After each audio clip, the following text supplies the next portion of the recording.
breathe deeply through your nose, exhale through the mouth. You know, a lot of people still don't know how to do that now. And I check it, and that's one of the things that we do at home, learning to breathe. I was born and raised in El Salvador, and I've been through many exiles where I learned a lot and learned to appreciate diversity and the cultures of people, and also the real meaning of solidarity and caring. And now I'm back at home, and I work with many peoples in El Salvador. I am with my sister taking care of my father, 96, and my mom, 86. It's good and it's difficult too. And one of the things is that, you know, like when I'm doing this type of work, I make sure that my sister and I keep connected so that I can be of help if it's needed. When I went back to El Salvador right before we signed the peace agreement, I thought, this is the time to come and we'll be able to do all the things that we've been dreaming about. Then we signed the peace agreement, and I thought, we are all going to be hugging each other. And really, we are going to do these things that are needed in this country. And you know, a lot of things related to taking care of Mother Earth and our indigenous roots, because I look very white, but I am, as most of the people in my country, indigenous and black, and some of us look white too. And you know, sometimes people want to say that we are mestizos, but really, all the culture is mostly related to the indigenous roots that we have, even though the language and the religion and many of the ways that we have to live by in the larger society are Western. What happened after the peace agreements is that there was a lot of fighting, even within the movement. People wanted to have the positions. People wanted to, you know, have the power. So right now we are paying the price because still there is a lot of division within the people that we call the left. And many times we are so busy being the left that we are not what we have to be, which is, you know, to accompany our people, to really be the people of El Salvador. And I am doing this by, you know, sharing with you about these things because I think that it's important that we pay attention. A lot of what happens, you know, like my mom would say, well, things are the way they are because that's where we have allowed them to get to. You know, all of us together. And so right now, for example, we lost the elections in El Salvador, and there was a very good chance that we could win. But the same situation that happened here, where a lot of the fear was instilled in people, that's exactly what happened in my country. And a lot of the people voted for the government that is in power right now, which is not the left, even though it was almost ready to win, because of some of these things that Maria was talking about. You know, we have more than 1/5 of the population of El Salvador in this country without documents, and they are the ones that are sending 1/3 of the budget of El Salvador. And everybody is aware of it. The people in the right, and the people in the left, and the ones that are supposed to be in the middle but are mostly on the right. And they all vote together, so you know, it's very hard to win if you are in the left because they are together all the time. And so what happened was that Fidel, you know, everybody calls Fidel. Fidel's daughter was taken to my country and talking very negatively about Fidel because the whole thing was that we were going to become like Cuba. And there was all this fear. And so people were saying, if the daughter is speaking so bad, probably the man is bad, you know? Because when you don't have an education and you don't have the critical thinking that we were talking about yesterday, you don't have parameters and you are not able to figure out and discern. That's one of the key works that we have to do, you know, working with people so that they are capable of having critical thinking and the basis and the resources to be able to discern and figure out what is the best that they have to do. And then about 2 weeks before the elections, And, it looked like if the left was going to win. And the left is not that left anymore. It's much to the center. It's very little left. And so it's just like here, some people couldn't even think what to do. But I told them, you have to be smart and pay attention because you don't want to be backpedaling yourselves, right? So the work is not going to be done by any party. It's going to be done by us. We are the people, we are the community, and whatever we want and whatever we need is being historical. That's how it has been done. And with the leadership, really, of women, and with the basis of indigenous cultures. That's what has been the strength throughout history. So what happened about 2 weeks before the elections is that the Undersecretary of State for Latin America, for the hemisphere, went to El Salvador, and he is a Cuban man who is a citizen, and he was put in all the media. You were talking about the media, and the media is owned by the very richest people. And so there he was asked, do you think that anything will happen if the left wins? And would there be any good relationships with the government of the US, even if even if your party doesn't win like that? And he would say very nicely, well, I think that, yes, there would be problems because probably all those Salvadorians living in the United States, undocumented, might not be given extra time to stay there, The people were saying, did you hear that? And then he said that probably the money, the remittances that the people were sending, 1/3 of the budget of El Salvador, might not be allowed to be sent any longer, and all the Salvadorians were going to be repatriated. Everybody voted for whoever they had to vote to keep the status quo. And that's why it's so important to really think, where is the power and where is the riches? Because otherwise, whole towns that even have FMLN, the FMLN is the left, mayors, voted for the Arena Party because of that. So we have to understand that, and indigenous people have a phrase at home that says, they have your tail under their foot, And imagine if you are a dog, if the dog has the tail and somebody stepping over, it cannot go that far. And we are beings that have the power to create. And a lot of times, for example, even in El Salvador, we are thinking we have to take the power, and for ourselves. To take the power means to have everybody vote for, like in our case, the FMLN, so that from top down, we can have the kinds of laws that will give justice and peace and freedom to the people. And it doesn't work like that. But forever, we are concentrating on getting the power and maneuvering and fighting and struggling, and even within the party, then people have to fight to make sure that that power is taken over. But we are the power. We don't have to take over power because we are the power. What we have to figure out is, how come if we are the power, we have come to believe and understand that we don't have power and that we are not power? Because we are the children of the universe. The universe has created all that we have seen. How come then we think that we are so helpless and so powerless, and even we create programs to empower people? If we go and empower somebody, the implication of that is that whoever doesn't have power and somebody else does. But if we come from an understanding that everything in the universe is power, and that everybody in the universe, the human beings, are power, then we have a different way of working, because it is about exercising and manifesting power to express those very things that are our dreams and our aspirations. So, people in El Salvador keep saying, oh, but you're crazy talking about that. It can never happen. You don't think it can never happen? Well, it might take a bunch of years. Like how many years? Like about 200. And then maybe we'll have, what we have been dreaming about. Yeah, but by that time, I won't be around, and who knows, and like that, And so we continue to destroy our country that is the second country in the Americas that is more ecologically devastated.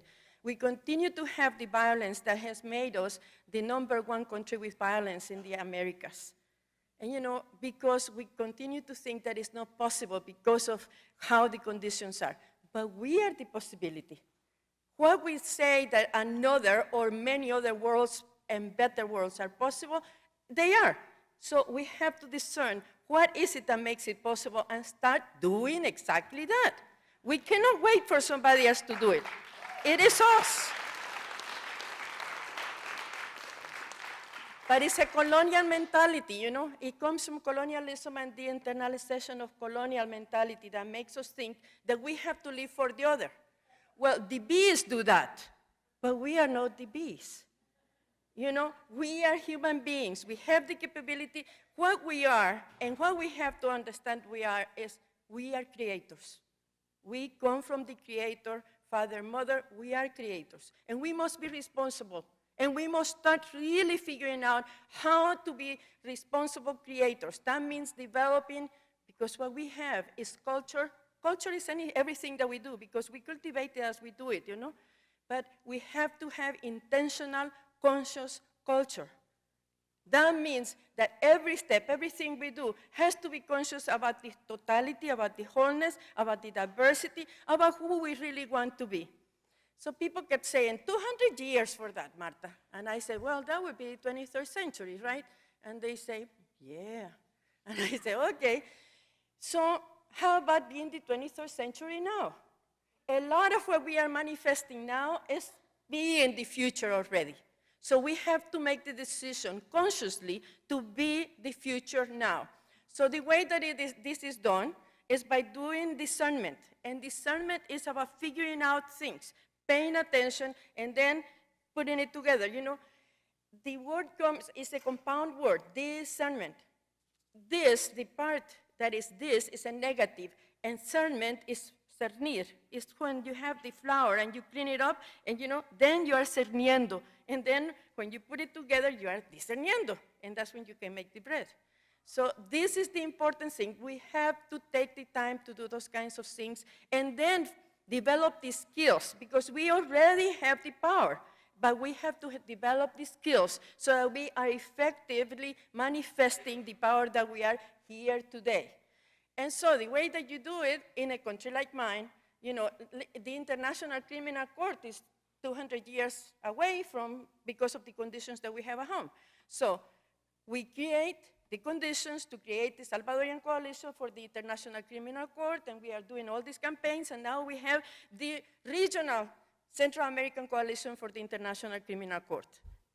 You figure out what is it that is going to be in the future that really is needed and is going to be possible and it can benefit everybody, and then you go to the future, you figure it out, you bring it to the present, you start working it, and you change the past, the present, and create a different future.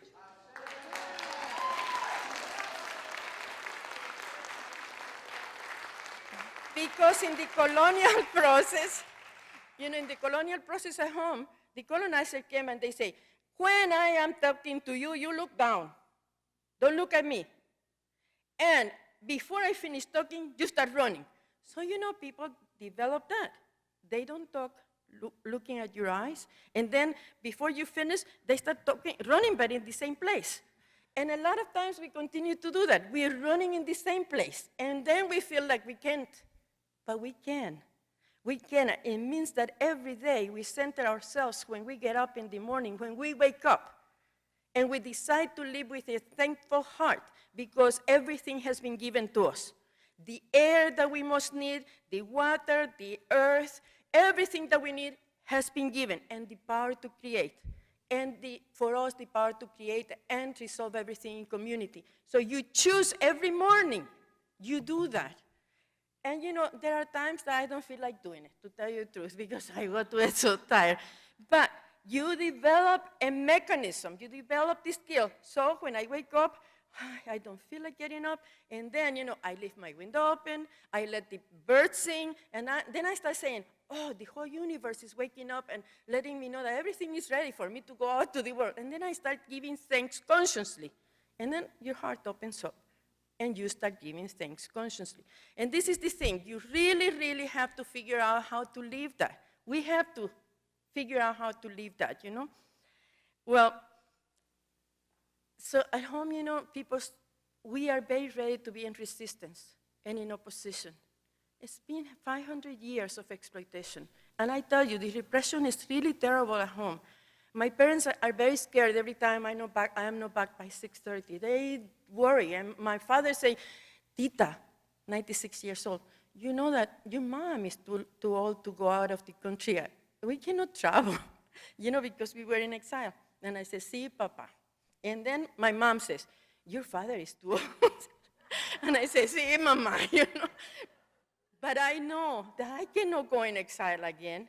And besides, the purpose of your life doesn't have to be to live in resistance, in opposition, or to be in exile, and be a martyr or be somebody that, that has to be fighting all the time. The purpose of life is to be lived.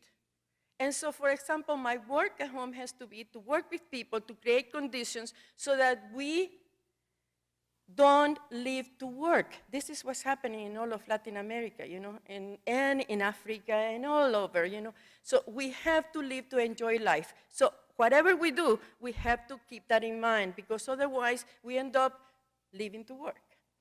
And I think one thing that helped me a lot was to understand that, when I saw everybody fighting in the party and wanting to stay in San Salvador and not wanting to go into the communities and, work with the people, that's what we were supposed to do and be.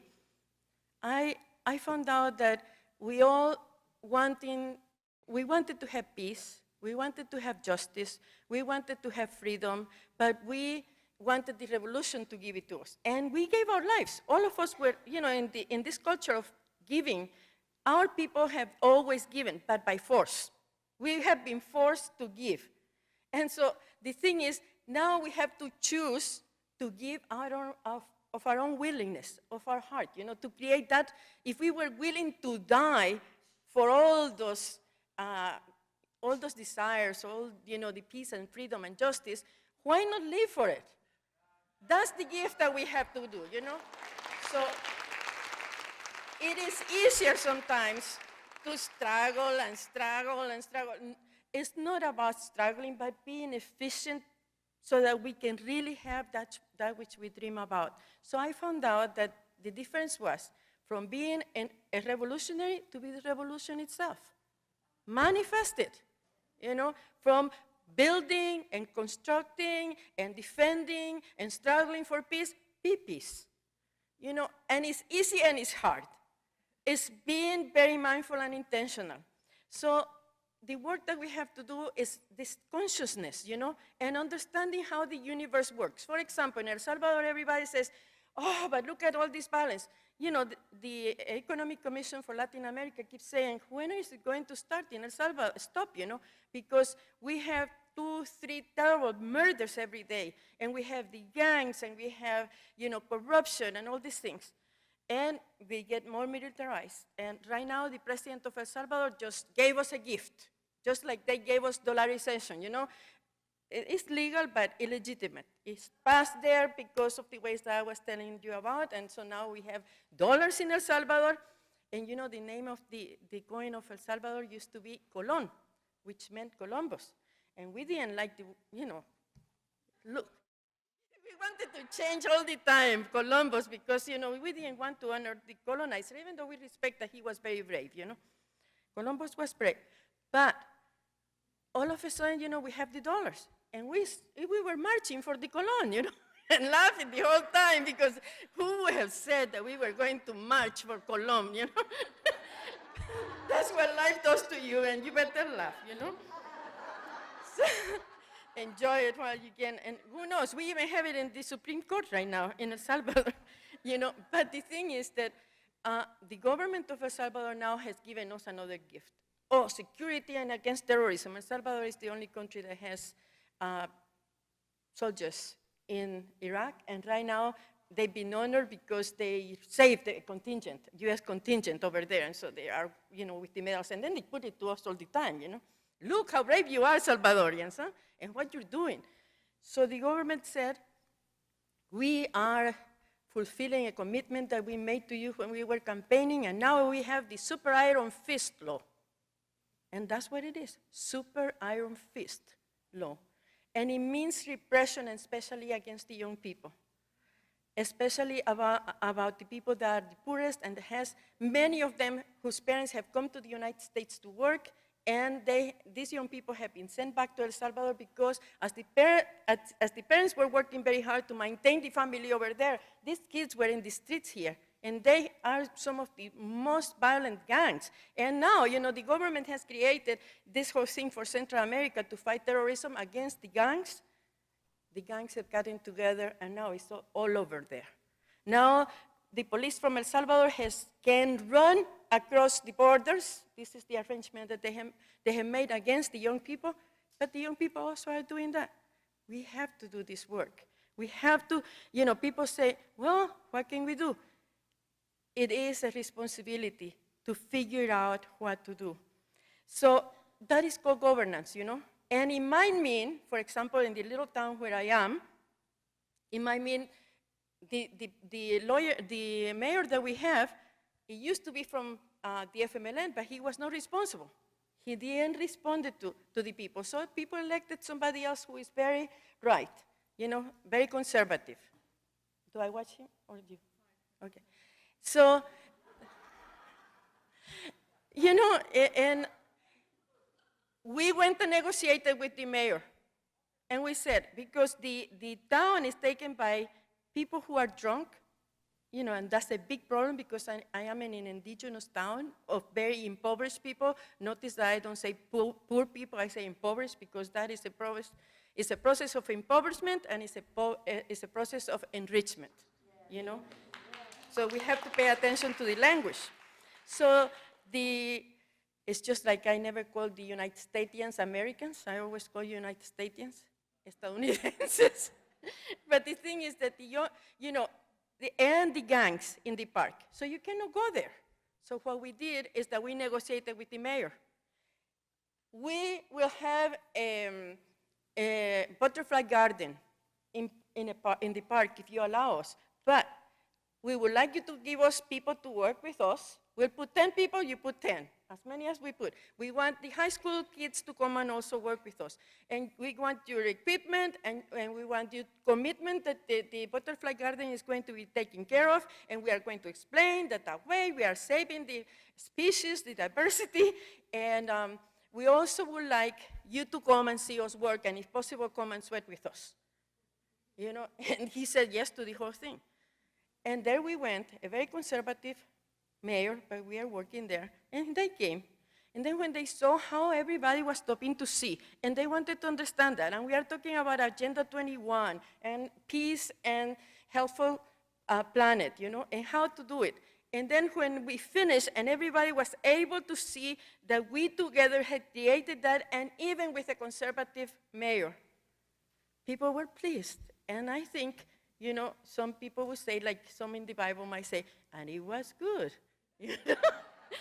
And so the mayor came and he said, I want to go and talk with you. And he came and we talked with him. And so we are creating new things with him. But the butterfly garden is beautiful. And people are coming from all over the place just to stand and watch it. And there are butterflies. And then, we have taken back the park. So I am giving these examples because I figure that this is what we are talking about, understanding globally and acting locally. But in order to act locally, we have to do it personally with our family, and then we have to really affect also whoever is there making this. I call them decision makers and facilitators, not necessarily, the people who are the most powerful. So the best way to really be in resistance, in opposition, is to have this intentional culture, this conscious culture, and creating that which you want to oppose, creating this thing that you really have been dreaming about. And so I really believe that if we are able to do these kinds of things in governance, the government comes from down to the top. And there are things that, if we really, it's not a matter even of believing and having faith.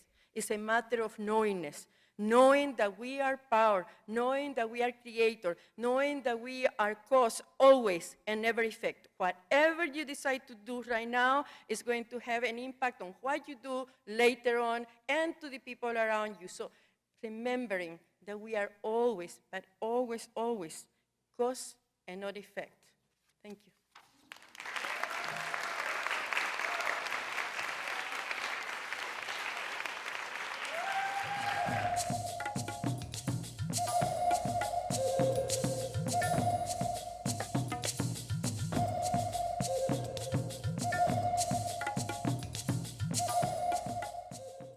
With great deep respect and appreciation for everyone, I'm going to jump right into this because I think time is the most precious gift that we have.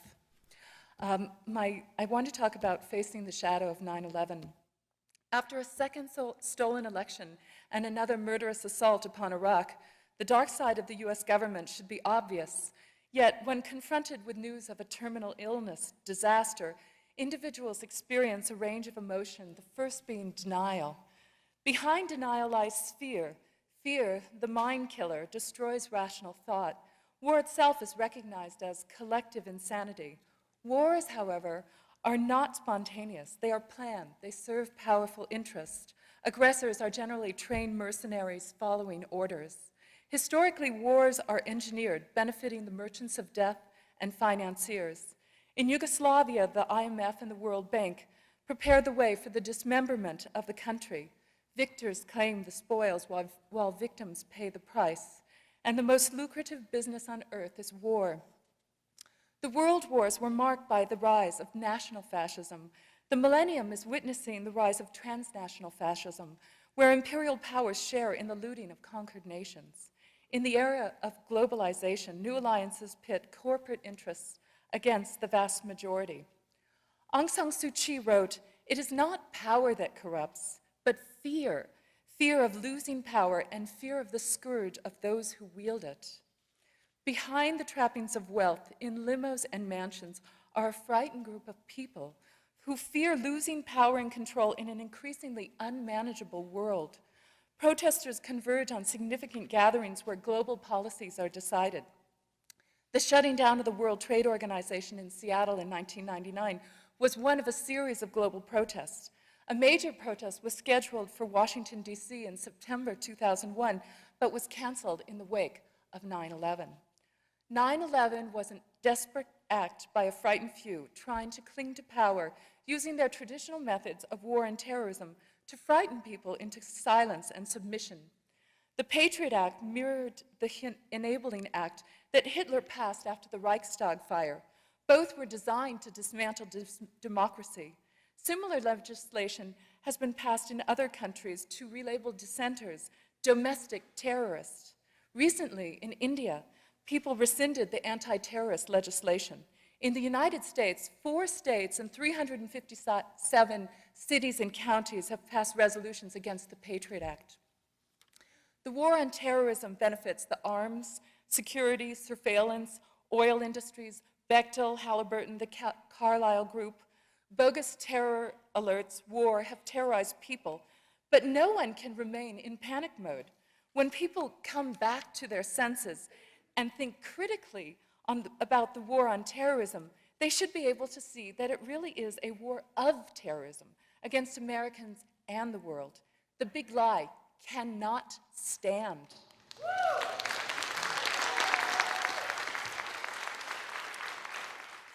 Cheney believes, as did Napoleon, you don't have to suppress the truth forever, just until it doesn't matter anymore. The truth does matter now. The sooner people recognize it, the greater our chances of getting humanity off of the warpath. Rachel Corrie's father told a story about her. This was the young American woman who was killed by a bulldozer as she stood to protect the houses of Palestinians as part of the international solidarity movement. As a very small child, just age 2, Rachel had posed a question to her father. Is being brave part of growing up? Many Americans have no idea of how much violence the US government has sponsored and do not know how to stand up against it. Rachel understood this, and stood in solidarity with the people of the world and stood for the values that America is supposed to stand for, inspiring a new generation of activists.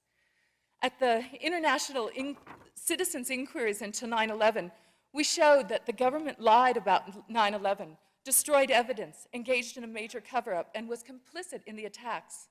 Our largest obstacle in getting out the facts to the press and the public has been fear and denial, not lack of evidence.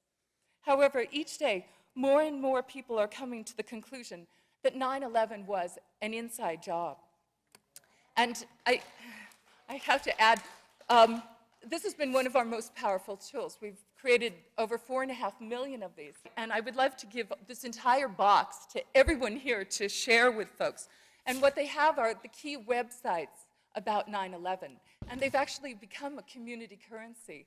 And we share them and network and swap them for videos and books and just put together the pieces of a puzzle. And this has helped to build a real vibrant 9/11 truth community.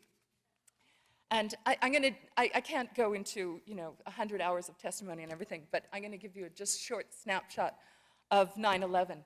In brief, Al-Qaeda was created by Saudi Arabia and the CIA through Pakistan's ISI and remains a CIA asset. This is very well detailed by Michel Chossudovsky. The money man behind 9/11 was meeting with top US government officials during September 2001. These included Porter Goss and Bob Graham on the morning of the attacks. These were the people in charge of the official inquiry into 9/11, and they were the people who should have been investigated for their role. And Porter Goss has since then been elevated to the point of the director of the CIA. And if I don't be concise, I'm going to go over 10 minutes. I'm going to skip all the details. But the so-called independent commission was worse than Warren Commission. Henry Kissinger being appointed was a clue. And the commissioners had major conflicts of interest, particularly oil, and they failed to address most of the key questions. The failure of the military to intercept the hijacked planes is explained by the multiple war games being conducted that morning. One deployed fighter resources to northern Canada and Alaska. Another placed false blips on radar screens. The CIA was conducting a drill to respond to the simulation of a plane crashing into the National Reconnaissance Office, and a live-fly hijack drill was underway. The multiple exercises combined to make it impossible for fighter jets to interfere with the attacks. Cheney was in command that morning, issuing orders. And the book, Crossing the Rubicon, The Decline of the American Empire at the End of the Age of Oil by Michael C. Rupert, and the documentary, The Great Conspiracy, the 9/11 news special You Never Saw by Barry Zwicker, detailed Cheney's role in 9/11 and key facts that should have been headline news years ago. Individually and collectively, Americans need to be brave, to grow up, to overcome fear, to think, to face the harsh realities that the rest of the world has witnessed. There's a disparity between American ideals and American policy. People are rising up in the United States, around the world, against war and the dominant institutions, the IMF, the World Bank, the World Trade Organization, transnational corporations that clearly benefit a global elite at tremendous human cost and threaten the planet. The Project for a New American Century, the neoconservative cabal occupying the White House, wrote in detail of their imperial desires and the likelihood of resistance from the public. They wrote, the process of military transformation is likely to be a long one, absent some catalyzing and catastrophic and catalyzing event like a new Pearl Harbor.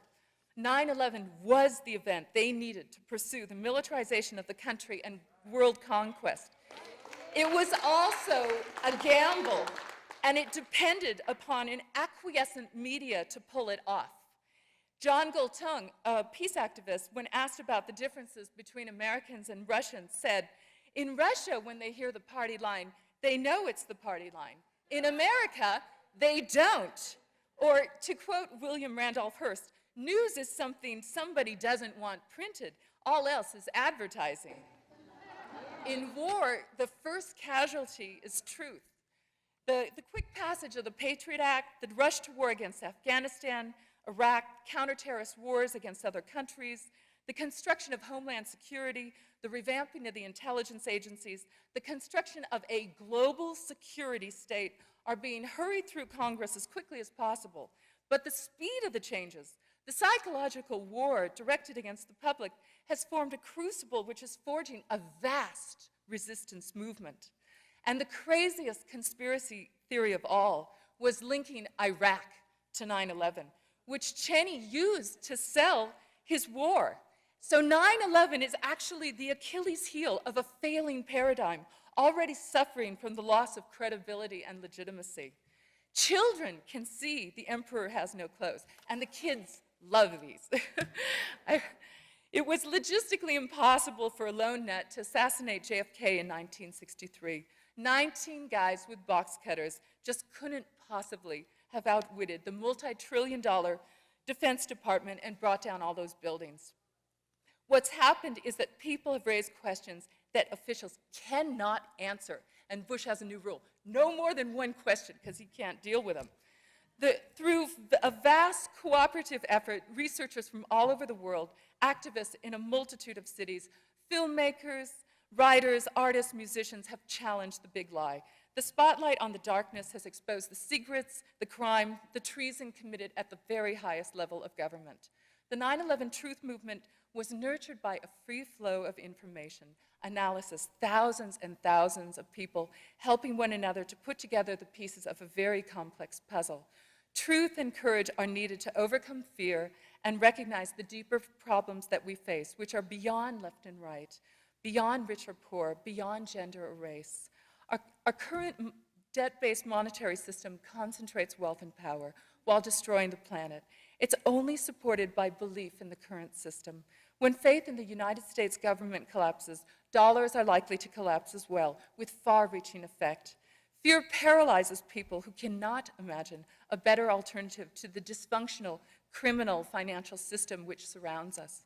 Money, next to brute military force, has been the most powerful tool of empire. But money is very little understood, how it's created, how it works. The antithesis of the gift, the debt-based money relies on fear and scarcity to maintain its value and its power. The war economy fails to recognize the value of life. The failure of the financial system, the totalitarian corporations, the institutionalized violence, however, is giving life to a more powerful force. Gandhi, Martin Luther King, Cesar Chavez, Rachel Corrie, the people of Cochabamba, indigenous people throughout the world are beginning to awake to the power of truth, nonviolent resistance, solidarity with others, recognition that respect and cooperation are essential survival skills and bring joy, meaning, and hope to our lives. We're grappling with the big lie versus truth, fear versus courage, war versus peace. We must stand up to the frightened necrophiliacs who believe that if they cannot own or control something, they have the right to kill it. There's a rising consciousness that the hope of the world is to acknowledge and respect all people, that real security, real genuine security, means healthy relationships between people and planet, not the military domination of the many by a dysfunctional few. Americans should rein in their own government and call for compassionate impeachment and the lifting of the American boot off the throat of the world. Imagine redirecting the world's resources away from killing and controlling the planet to healing. The time for a global truth, peace, and justice movement is now. To help others overcome fear, we must help light the path and encourage the emergence of genuine community that comes from the free exchange of gifts. Thank you.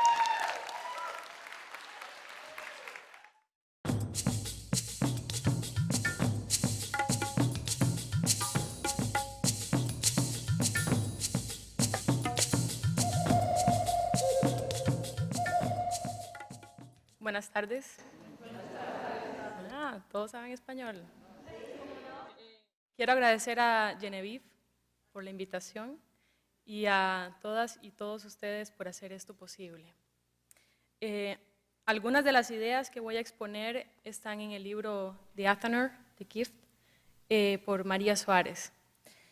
The topic of my paper is gift giving in the new communication technologies. I changed it a little bit. The use of new communication technologies has become a growing need for thousands and thousands of people worldwide. The expansion of these technologies into the multiple activities in daily life and the undeniable way in which they make our lives easier has led almost everyone to feel that new technologies are a need. However, the satisfaction of these needs is a reality only for those who, in making use of the instruments of the market, can buy them. It is no secret that it is the poor, especially women who are the poorest of the poor, the ones who have the disadvantages in the market of new technologies that are increasingly globalized. The possibilities that are open with the use of new communication technologies are many. Among the most important is the possibility of realizing communication processes. Another is the capability of interacting and multiplying knowledge and perceptions with other people. A third one is the agilization of the process of production of knowledge itself. But it's the global corporations, the ones who produce the technology. These technologies are located in the developed countries. They are framed in the neoliberal economic model, thus are designed to further develop capital and capitalism, whose aim is to produce and produce and produce. These corporations that produce technologies are not concerned with the fact that the prices of their products cannot be paid by the majority of population. For example, us, third world people. That's why we copy and reproduce the Microsoft programs. That was a joke. They are not worried about developing forms of use that are based on solidarity and cooperation among people towards the satisfaction of their needs and those of others that have less opportunities. Gift giving, however, is an alternative paradigm that seeks precisely the opposite of corporate globalization.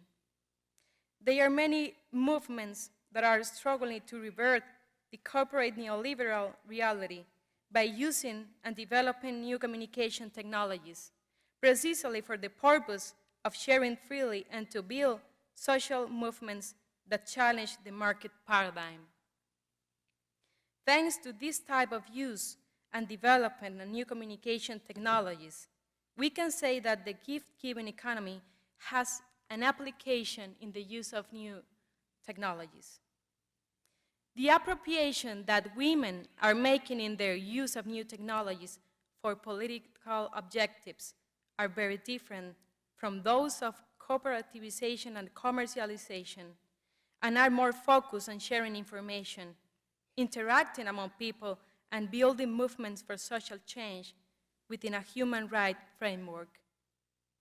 In the words of Nedelka Lacayo of the Honduran Black Women's Network, who participate in a fire training workshop, a web page is not an end in itself. It is an instrument for our objectives, which go beyond instruments themselves, because they are political. The internet is a multiplier of our political actions. It is also a means to create and recreate our own knowledge.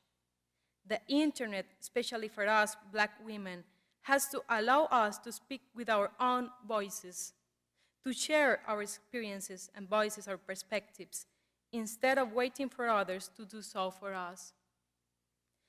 Allow me to share with you 3 examples of gift-giving in the new communication technologies. One is the open source movement. Another one is the community radio movement in our region, in Latin America. And the third one is the case of fire.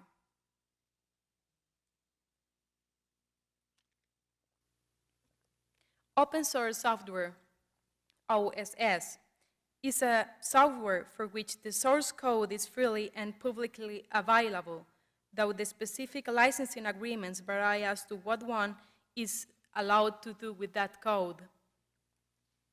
Free software is a movement that stems out of an ethical and political stance to mean freedom from corporate control in order to give information as gift-giving. The concept of open source software has become a true technological and political revolution. The basic idea is very simple. Computer programmers create and share these software programs at no cost with others, who in turn are able to add or change the characteristics and codes of the programs accordingly to their own needs and share them further with their user community around the world. Thus, the open source programs are constantly evolving through an open and shared development process. Open source technology is considered to be more stable, secure, and creative than its commercial counterparts of Microsoft. Open source is not only a lot more cost-effective, but it distributes technical power democratically. While many leaders of the open source community reside in the US, the power is very well distributed internationally.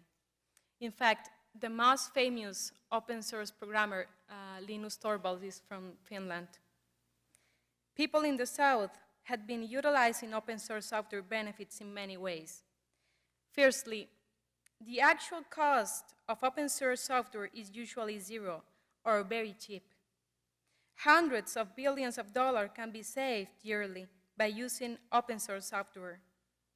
Secondly, the implementation of open source projects requires in-depth knowledge. Technicians in the developing world are no longer reduced to following instructions handed down to them. They can work shoulder to shoulder with their peers in the open source community. Thirdly, the majority of money that is spent on implementing software projects stays in the community and is not concentrated in the hands of a few. With local technologists implementing these solutions, they are far more in tune to their own local needs than are foreign corporations. They no longer must adapt their organization to fit software designed for others. They can have solutions appropriate for them, which greatly increases the effectiveness of the technology. Due to the fact that knowledge and brain power is the true mover of open source, there is a great opportunity for women with basic internet access, while learning and having the opportunity to adjust programs to their own needs and strategies. New technologies and new movements have emerged in this context. They struggle to keep the structure and flow open, despite corporate effort to revert this gift-giving trend. The open source movement and the free software movement are part of the social movements to have been able to become global, precisely because of their use, open and free access to the internet. OSS is definitely a way in which the gift-giving operates in the use of technology as a commonwealth rather than a commercial product. Thus, gift-giving in the net is about democratizing, and it is about a paradigm shift in economics. The second example is the community radio in Latin America.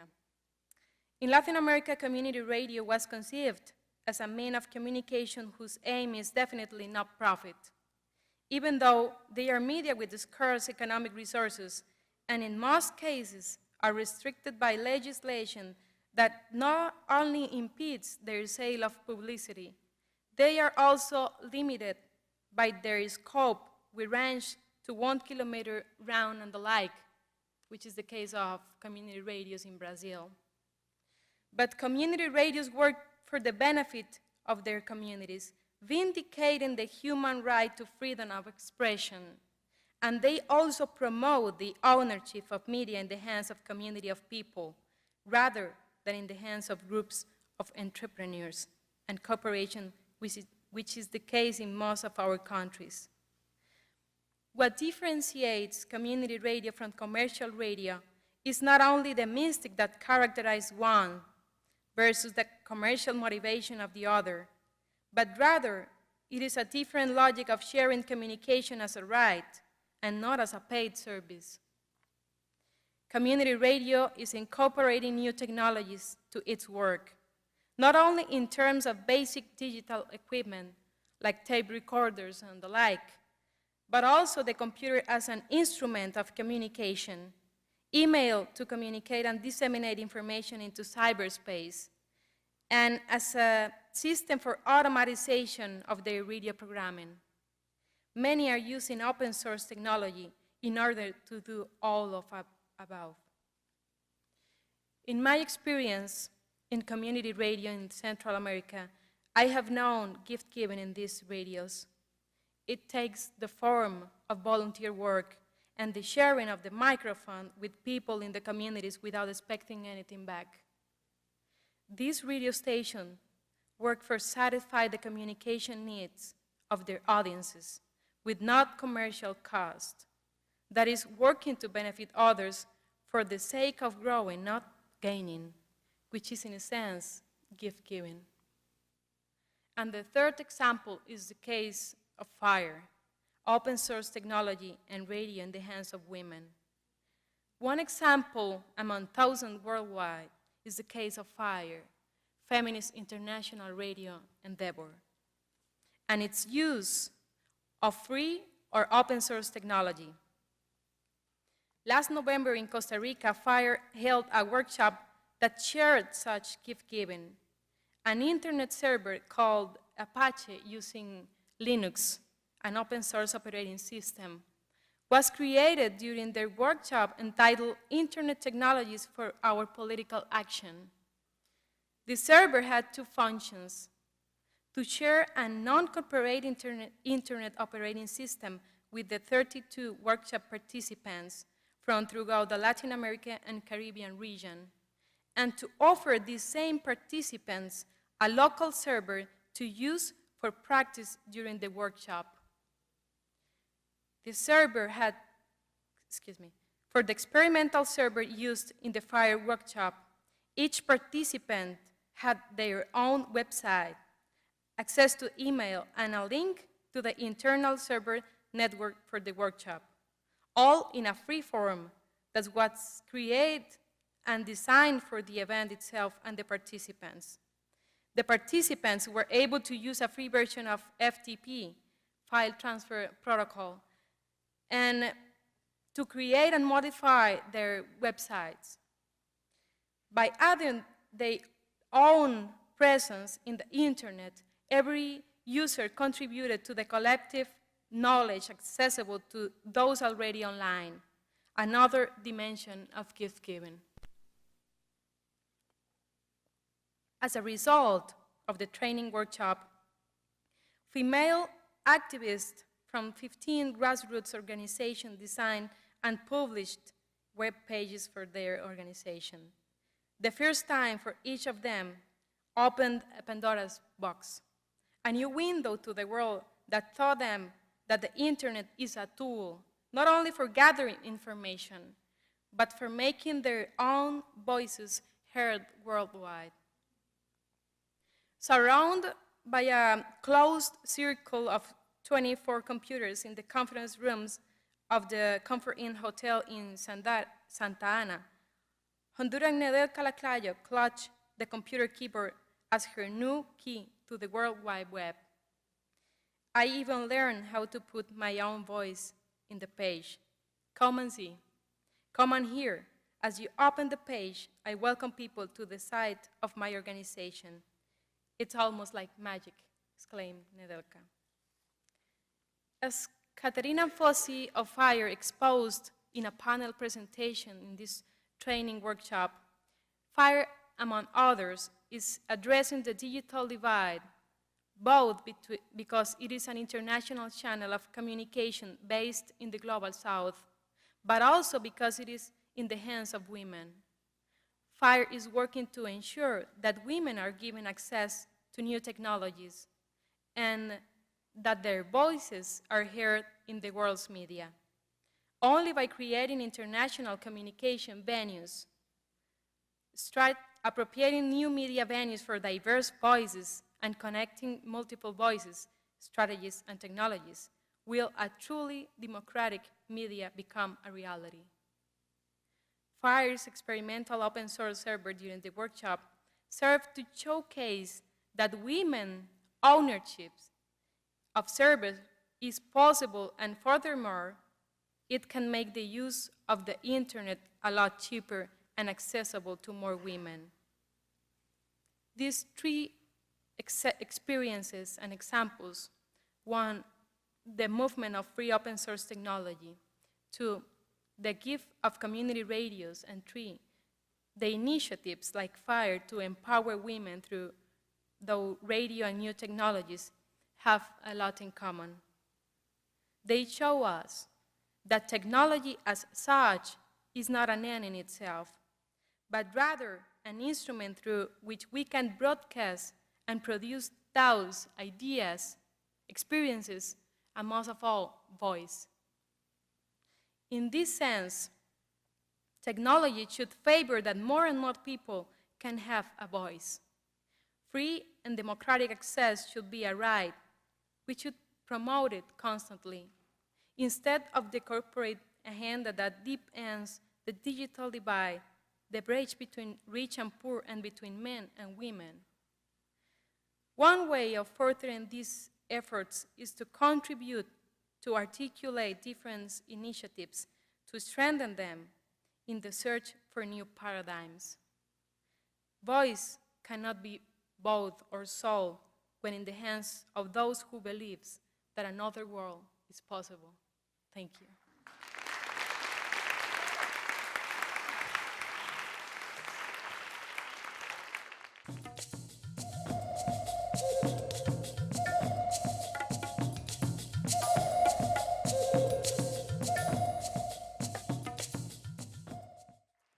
Thank you all. It's been quite educational for me to be here, and I want to thank each one of you. What I'd like to talk about today is something called the Burning Man Festival. It's an event that happens about 10 hours from here in the state of Nevada and in the country of the US. And something is going on there that is in a very positive light. How many of you have heard of the Burning Man Festival? Okay, that's a good amount. How many have been? Okay, I've got a couple. Well, I'm not going to be able to answer all your questions today that you may have about the details of the festival, how it's organized, how the resources are spent, the cleanup effort, the volunteer effort, the political and legal battles it goes through every year just to happen, and the myriad of other details about the festival. But what I want to do share with you today is what I think to be the heart of the festival. And in fact, it may be the hope that arises out of its ashes.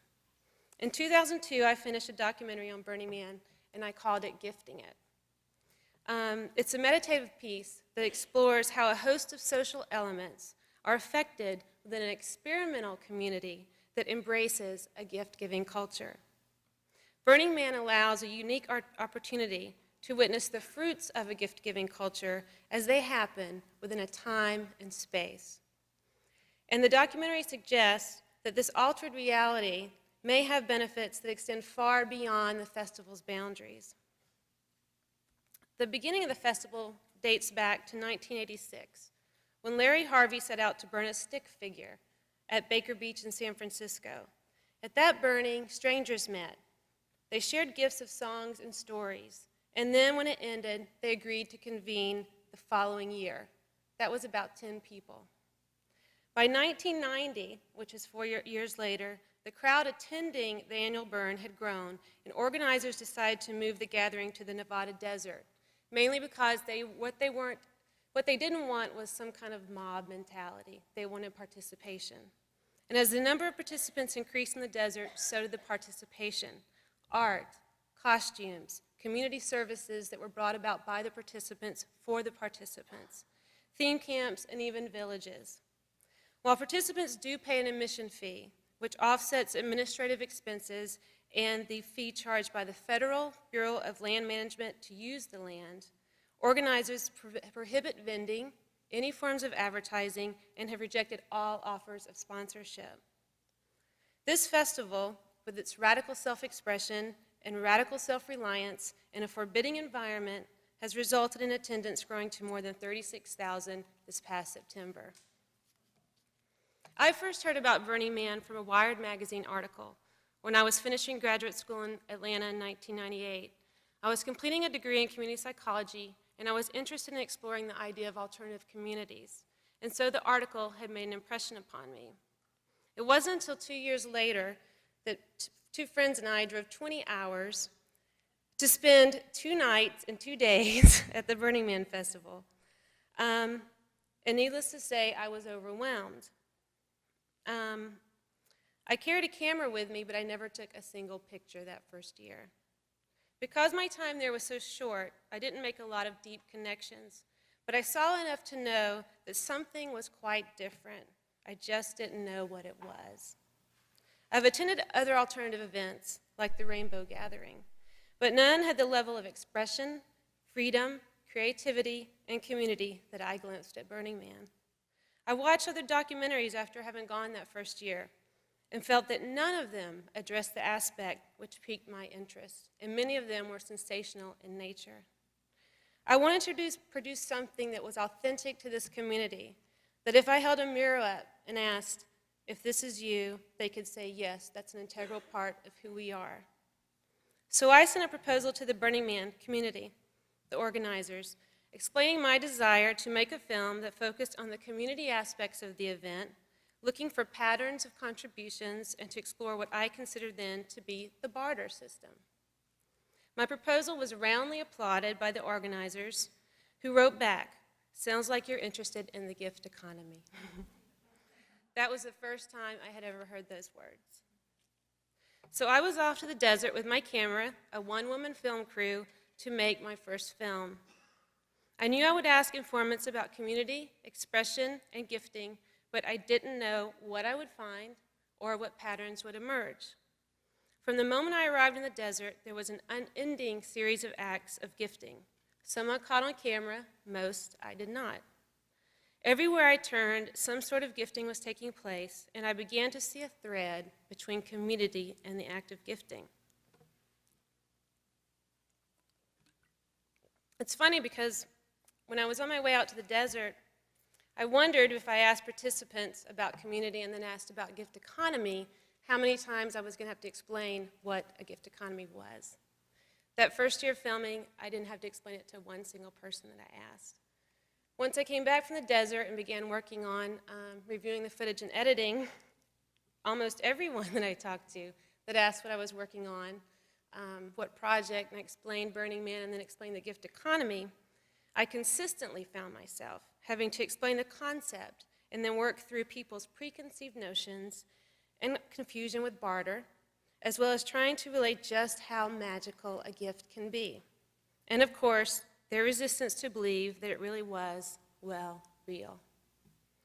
Spending day after day and month after month reliving through the footage was such a moving experience for me.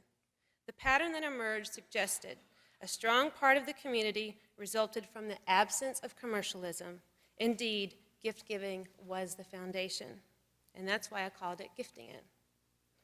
So what I'd like to do now, I've brought just a 2-minute trailer that I actually made for the web, and it'll give you a little bit of the feel of the documentary. I've also have copies out in the back if anyone would like to take a copy. If anyone doesn't have NTSC, I do have a few DVDs with me. And then after it's done, I will just touch on a couple of things of why I think Burning Man is important to this forum.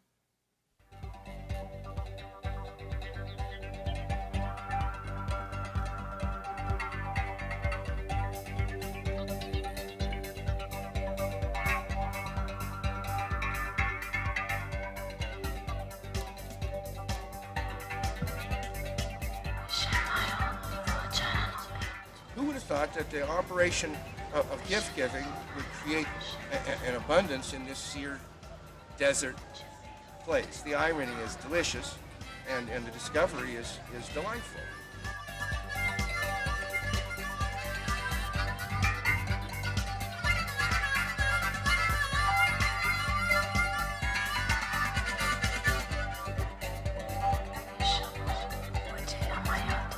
People spend, half their income and half of their year building and constructing and making to share with others in this completely ridiculous environment where we are battling storms and wind and dust constantly, all for the sake of art and fun and enjoyment and community and making something special with each other.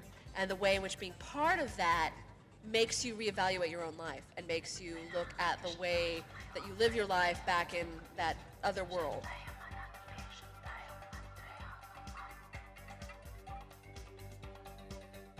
That kind of song that's in your head, that everything in your life is telling you don't listen to, get up in the morning, do this. But there's a song in there that you have such a hard time listening to, and out here, everyone around is singing their song, and it fucking makes it like vibrates in your head, and you go, wow! And if you can take that back with you, it'll change your life.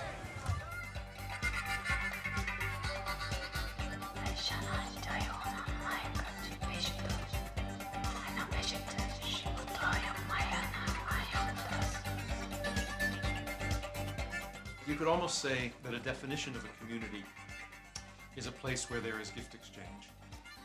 And a converse of that would be to say, if you want to destroy community, a good way to do it is to turn all gift giving into commercial exchanges.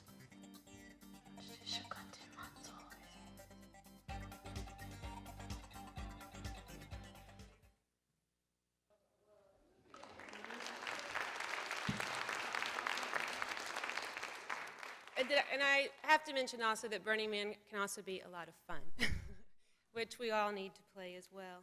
I guess some of the things that I think probably apply to this forum about Burning Man is that when I got back to review the footage, I had a hard time really, I guess not convincing myself, but making sure I could really call this a gift economy, because it happens in a certain time, it happens in a certain space. You may not see the same people over and over each year. And so I sat down with Lewis Hyde, who wrote The Gift and the Erotic Life of Property. And we kind of went back and forth, and he helped me understand that it is a gift economy, but it's a liminal gift economy, and that people may leave the desert and go back and carry that on in places that are far from Nevada. And I think the strongest part of that is the experience that people have there. They touch, feel, cry, laugh, experience, and really experience what a gift economy is and what they feel their role is within it. The rules that are outside are left outside, and you come into this place, and if you're holding on to a bag of luggage or something, some baggage you're carrying, you really look at it and wonder why you're holding on to it so tightly, because your excuses don't make sense in the desert and in that type of environment. The next point is, don't be fooled by the name, Burning Man. It is a resounding yes to feminine values. I think one of the strongest part is its inclusion. It welcomes the stranger. It really, really does. You see people that have been there for a couple years and people who've come in for their first year and are just overwhelmed and aren't sure what's going on here. And you see them build their social trust. And it's an amazing process. And each situation is in its own situation. You don't make rules based on something that's happening on the other side of the playa or somewhere else. It really is about the people who are involved and how they believe they can, as a team, solve the issue that is at hand. And the other part, I think, in which it supports the value of the feminine is that the gifts, you decide what you want to give, and it comes from inside. It's eternal, and it's internal, and it's not external. A third point is, I guess, best summed up by the notion to let 1,000 thoughts contend. And Burning Man is bound by a couple of rules. One, you can do whatever you want as long as you don't hurt another person without their permission. You could leave no trace. And there's no buying and selling. And aside from that, you may find a wide diversity in beliefs and in political outlook. But this is a place in which you can discuss that, or you can sit down without the threat. It also fights for its existence politically. Each year, there are quite a number of people that don't want Burning Man to happen year after year. And it's not until the last couple of days that you really know that it's going to go through and it's going to happen. And I think the other part of it is that it does appeal to others. And it appeals to others at their heart. Most people that go may experience it and may decide that they don't want to just experience that for 1 week out of the year. So they go back to their communities and they build a local community of support and art and really working with one another to make the changes that they want. For instance, Ohio has something that's called Burning Corn. Austin, Texas had something called Flipside. Arizona has something called Toast. And the organizers are now also traveling outside the U.S., most recently to places like London, to help them realize how you can start building this type of environment. And let's see, I don't know, actually my time is up. I would like to say that if you are interested in it, please take a look at it, burningman.com, and thank you.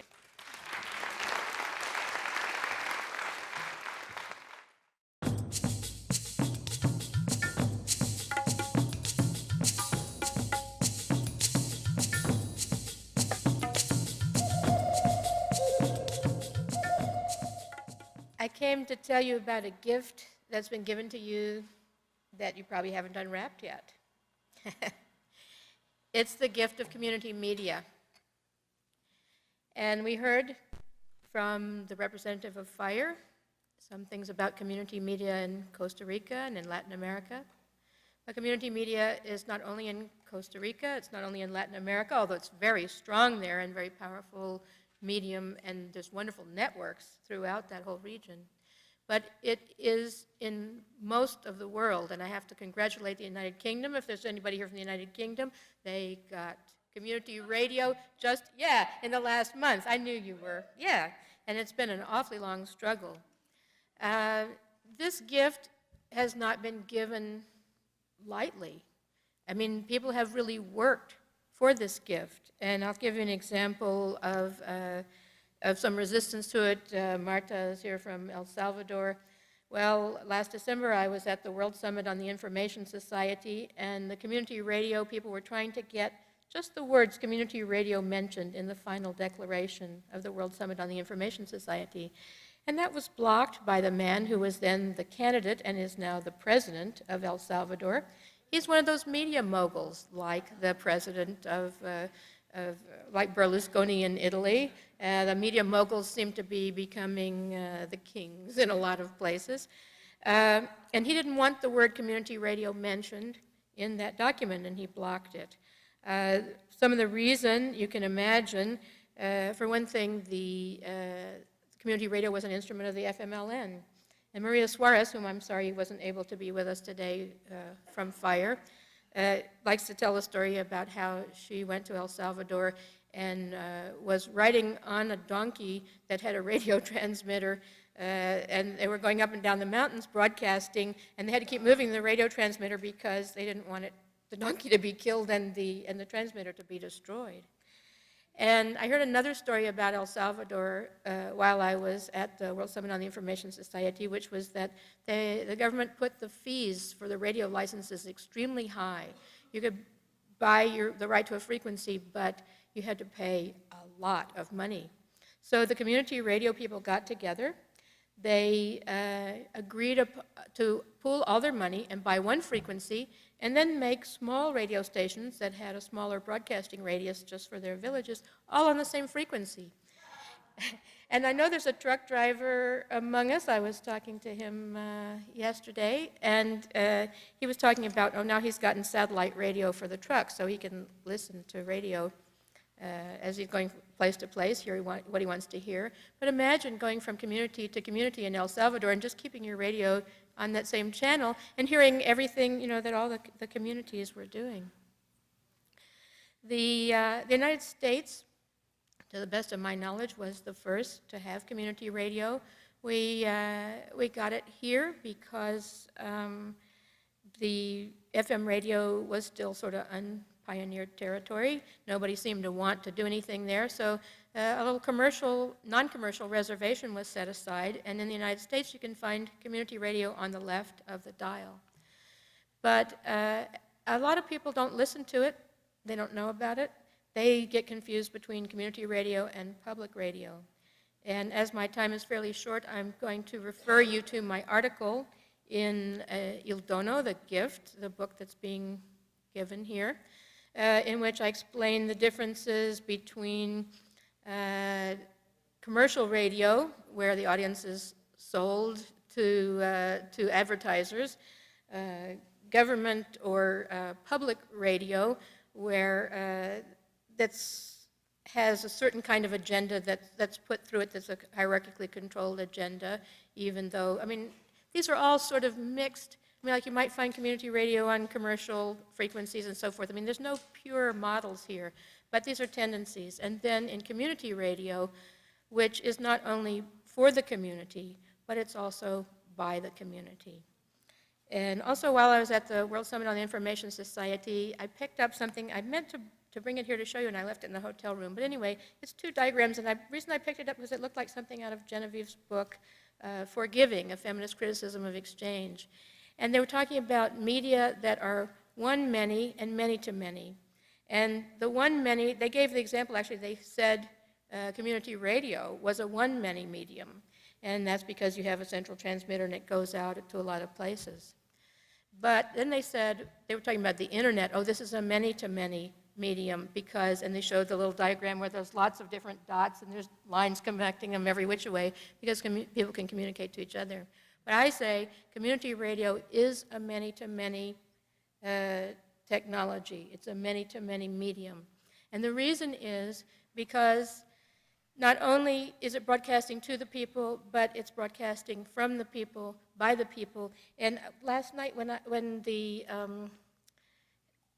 Elizabeth Saturas was doing her piece, and she talked about the shape of the torus, which is kind of a round, it's like a mouth and a rectum, let's say, where things go in, then they're processed, and they go out. And I thought, well, community radio is kind of like a torus, too, because it's always taking in, and then it's putting back out. And I wanted to talk to you, well, before I go to this, I want to mention that there are other community media. Access television is very important, and I just picked up some videotapes from the Sound Posse exhibit about Korea. The Burning Man videotape was mentioned. I want to say that's another medium that you should get access to. And just in case I forget to say it, I want to say now, get access to your community media. Listen to it because you will hear things that are different from what you're going to hear anywhere else. And you will hear some of it you're going to like, some of it you'll find boring, but there's many interesting things. Democracy Now! Is just mentioned. Who knows about Democracy Now! Lots of people know about Democracy Now! But Democracy Now! Is from community radio, and it's primarily on community radio. Now it's also on community access television. And you can get access to it that way.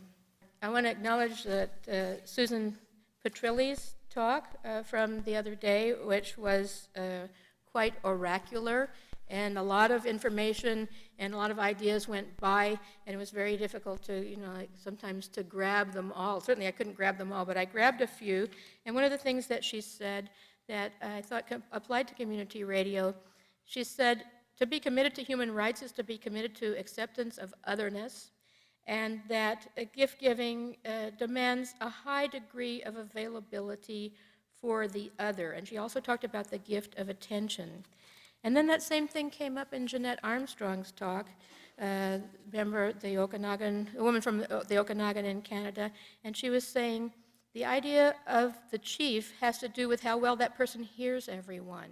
and being able to help people hear each other. And then, it's not so much decision-making as it's helping people hear each other so they can go forward, and that listening is the biggest part. And I want to say that listening is the biggest part of radio. It's extremely important, not only listening as a listener, but the producers of the radio are not there, some of them are, but they're not primarily there, they're not theoretically there to listen to themselves and to make you listen to them. They're there to go out into the community and bring in voices and to encourage this process and to listen to other people and to bring people there and listen to them. And another story that Maria likes to tell, that she's not here to tell, Maria Suarez, she talks about a use of radio that happened actually at the World Summit on the World Summit on Population and Development that took place in Cairo, the Cairo Summit, and about how FIRE was able to use the fact of being radio to bring people together to discuss who would never talk to each other otherwise. There's a sort of diplomacy, even in being media and being able to create an event where people of very different viewpoints will get together, can hear each other, and even if they don't learn to get along, at least they know what the other one is saying and how to reply to these arguments. But my work, I do two different kinds of work, or I wear two different hats in community radio. And, well, actually I wear four, but I'll start with two. One is that I'm a co-founder and now the principal producer of WINGS, Women's International News Gathering Service. And WINGS is a syndicated program, it's a distributed program, and it's a program of news and current affairs by and about women around the world. And I have to say that Genevieve Vaughn was very influential in the creation of WINGS and the continuation of WINGS. And I should also mention that Genevieve Vaughn conceived of and created the basis for FIRE, Feminist International Radio Endeavor, as well, and that she has been one of the biggest influences, sort of mostly behind the scenes, in feminist media in the world up till now. And, and may many others join her. But WINGS was started we started working on it in 1985 at the end of the decade for women, because we knew that women were getting together from around the world. We knew that there'd been this 10-year process that started with women from different countries arguing with each other over, the kinds of things that their governments wanted them to argue about. And at the end of 10 years, they had come up with the forward-looking strategies to the year 2000, a large document in which women from all over the world concurred, and it was the points of agreement, and it was huge. And then, well, the Beijing thing happened later, but at that point we thought that was all that was going to happen.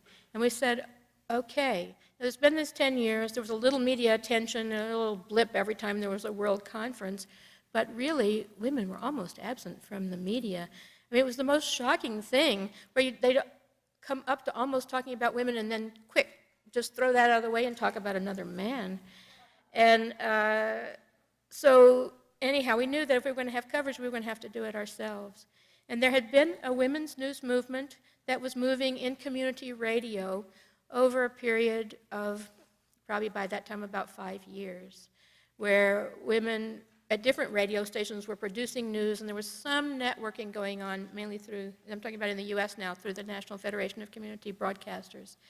And so those of us who were interested in the international scene and who were also interested in the news movement said, let's put this together, let's do some international news. What made it possible, one of the main things that made it possible, was that Genevieve Vaughn was interested in the radio, and that she had working with a group, but largely, I think on her impetus, had put together this peace tent at the 1985 Women's Conference. And she had called a radio meeting, a meeting of radio women at the peace tent. And there was a list of radio women and their contact information that circulated after that. And when people heard that we were doing WINGS, 2 different people gave us this list. So we said, well, this is fate. We've got to contact these women. And we contacted those women. We started to get information from those women. And that was sort of the beginning of Wings. And it's been 19 years now. Wings is still going. There have been hundreds of women, thank you, hundreds of women who have contributed to it, and it's become, mainly we're drawing from community radios.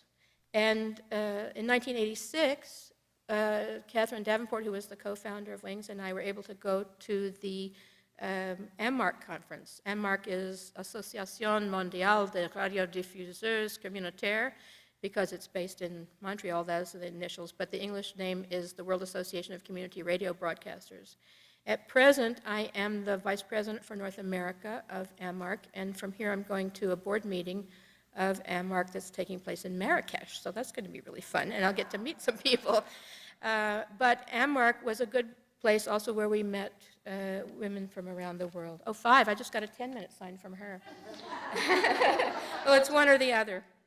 Anyway, just say that we've been networking. Now, I want to say a little bit before we close about this other hat that I'm wearing, which is, oh, let me just mention briefly, also I'm on the board of the International Association of Women in Radio and Television, and I just want to get their name out there, and you can ask me about it later. I want to talk a little bit about the job that I got since when I moved to Vancouver, which is I'm spoken word coordinator of a campus community radio station. And there's a whole campus community radio station movement in Canada that's in many ways similar to the movement here and elsewhere. But I just want to talk about internal structure for a little bit, because this is a problem that has plagued community radio, and it happens with all kinds of non-governmental organizations. And I was having a discussion with a couple of fellows last night, and we were talking about hierarchy, and does hierarchy inevitably arise? And this is a problem that has come up in community radio, and many of you are familiar with the Pacifica struggle, where some people, took over the board. And actually, if you have a nonprofit organization, the United States government requires you to establish a kind of ownership hierarchy, a board that has the ultimate say. And people can kind of run away with this. So the problem that we have internal to the station is about what does it mean, in my case I'm paid staff, I'm part-time paid staff, what is the duty of the staff with respect to the project? And in our station we call them coordinators, we don't call them directors, and I think this is really important, and it's important to keep reminding ourselves that we are not the decision makers, we are the facilitators. And just in a nutshell, I think these same gifts that are given by good parents, that are given by good village leaders, those are the gifts that you have to have inside the radio station as well.